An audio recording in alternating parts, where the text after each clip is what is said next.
Sometimes there is no need for words, and this is one of those times. Check out this new video from the anti-Trump group, The Lincoln Project, about Steve Bannon's trip to prison.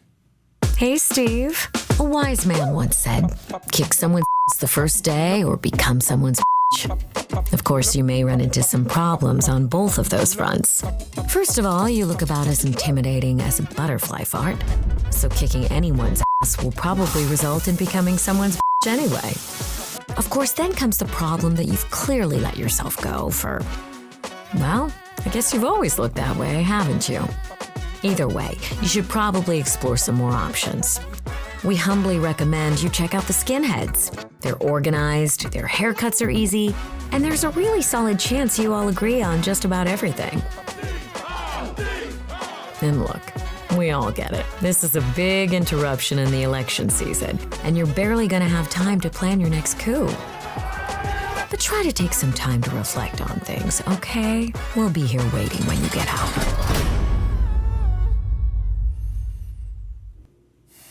The Lincoln Project PAC posted that video yesterday, a day after Trump's former White House chief strategist Steve Bannon had to report to prison. Bannon was sentenced to 4 months in prison for contempt of Congress after he was found guilty of defying a subpoena from the House committee investigating the January 6th attacks.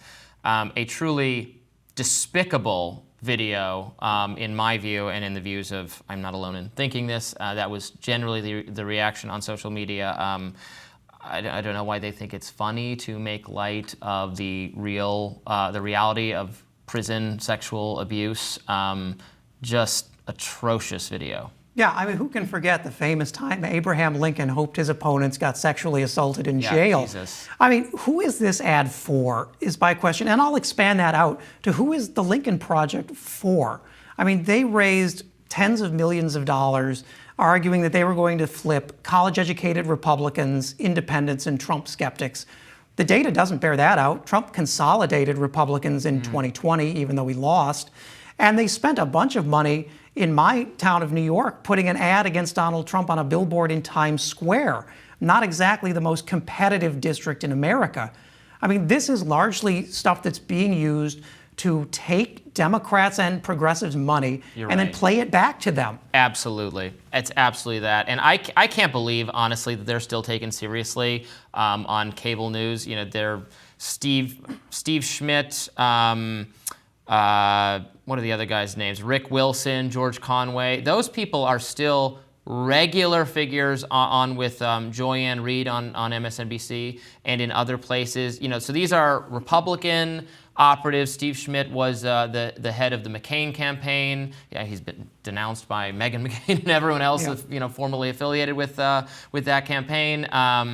These are people who hate Donald Trump, and they're trying to say that, well, we're arguing why Republicans should turn on Donald Trump, but they're exclusively just providing kind of resistance pornography to the liberal viewers of MSNBC. They have no credibility on what Republicans want and think. They have no, as you've pointed out, no track record of success of turning people against Trump. They also don't confine their efforts to Trump. They did this whole fake event against Glenn Youngkin, who is not you can think whatever you want about him, but is not a Trumpist kind of Republican, and they were they did some tiki torch stunt to try to tie him to white nationalists, where they were doing like basically a kind of false flag thing, where they tried to make it seem like white nationalists were flocking to Youngkin, not even to Trump, to Youngkin. Which arguably cost Terry McAuliffe critical votes in that race. I mean, voters blamed him for that. Yeah, there's some real scumballs, and this is another example of that, just vile stuff. It's such a great example of this sort of resistance grift that picked up that is still sort of in a zombie form, which is that this is not a PAC or any kind of political advocacy group.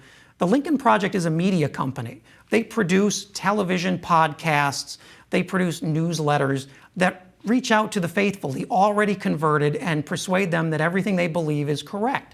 And that it pushes, at this point, very open conspiracy theories about Steve Bannon and Donald Trump. As you know, I am no fan of Steve Bannon.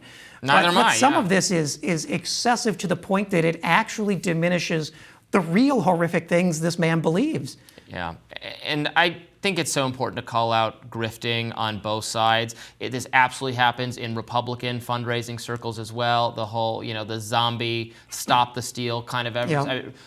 Elder Republican people are still sending money to crank right-wing figures, promising that the election is still being looked into, or election accountability, or give money to this to make sure we're getting all those votes counted. That it's an utter scam, and people are being having that money taken for totally false pretenses. I called out several times campaign fundraisers that the Trump people would do in the midterm cycle, where they'd say, give to. It's like matching. It's like give money to a specific Republican Senate candidate, and then you actually check down it's all going to some kind of Trump thing. I've seen right-wing figures. I've gotten emails from them that were like, I'm there defending and protecting Donald Trump. Help donate to this effort. It's not to any effort. It's just to their own personal coffer. So it absolutely happens on the right. But this is a good example of it happening in liberal and progressive circles as well. Taking money from people, saying there's some strategy, making these highly produced, ridiculous, distasteful, disgusting videos that just preach to the choir, that don't bring anyone new in. And they should stop being listened to, and it's really appalling. I mean, one of their other this organization again was founded by Rick Wilson, Steve Schmidt, George Conway, and John Weaver, who is a political figure who was accused of harassment, of underage individuals, of kind of quid pro quo being made to young men. He's been denounced by the organization, is no longer part of it. If this is your cast of characters running this place, people who thought that was a good idea and who once had John Weaver in their midst, maybe you should just cease and desist. And you forget, amid all of this, also paying themselves quite handsomely for this, funneling this money often to consulting companies and production companies in which they either are partners or that they own outright.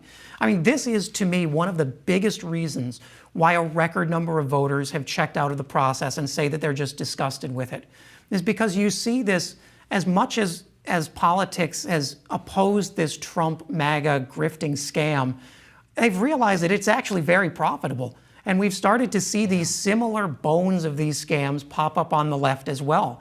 And it is demoralizing, and it is very disengaging to see people give away money that, frankly, a lot of them cannot afford to give because they're being scared into it.